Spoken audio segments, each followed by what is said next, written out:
மலேசிய பட்டதாரிகள் பொதுவில் அன்றாட வாழ்விற்கு போதுமான அளவு சம்பாதிக்கிறார்களே தவிர சேமிப்போ அல்லது மேல் நோக்கி நகர்வதற்கோ அவர்களிடம் சிறிதும் மிச்சமில்லை.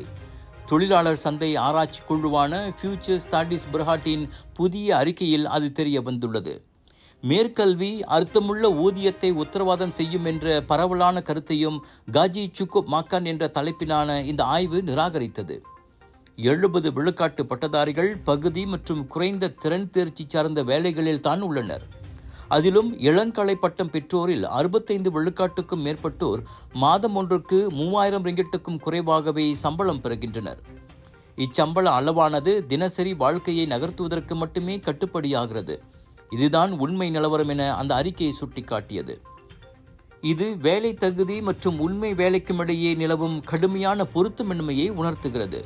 அதோடு உயர்கல்வி முதலீடு எதிர்பார்த்த பலனை தருவதில்லை என்பதையும் நிரூபிக்கிறது. இது நீடித்தால் குறைந்த வருமானம் பெறும் மக்கள் மத்தியில் உயர்கல்வியை தொடரும் ஊக்கம் குறைந்துவிடும் என அந்த அறிக்கை கூறியது. மெதுவான ஊதிய வளர்ச்சி, பயனற்ற முன் வேலைவாய்ப்பு மற்றும் தனியார் துறையின் பலவீனமான திறன் தேவை ஆகியவற்றை அந்த அறிக்கை ஒரு நெருக்கடி என முத்திரை குத்துகிறது. இந்த காரணங்களால் பட்டதாரிகள் அல்லாதவர்களை விட குறிப்பாக தங்களின் தொழில் வாழ்க்கையில் தொடக்கத்தில் அதிகமாக சம்பாதிக்க போராடுகிறார்கள். எனவே இப்பிரச்சனையை களைய கல்வி மற்றும் வேலைவாய்ப்பு கொள்கைகளில் பெரிய மாற்றங்கள் செய்யப்பட வேண்டும் என அந்த அறிக்கை முன்மொழிந்தது. தொழில்துறை பயிற்சியை மறுசீரமைத்து கல்வி மற்றும் வேலைவாய்ப்புக்கு இடையிலான இடைவெளியை குறைப்பதும் அவற்றில் அடங்கும் என அந்த அறிக்கை மேலும் கூறியது.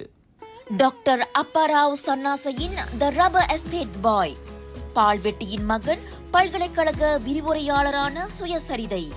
இவரின் மகள் டாக்டர் நிஷாந்தி அப்பாராவ் கைவண்ணத்தில் உருவான டிவினிட்டி இன் டைவர்சிட்டி, 108 இந்து தெய்வங்களின் சுருக்க கதை.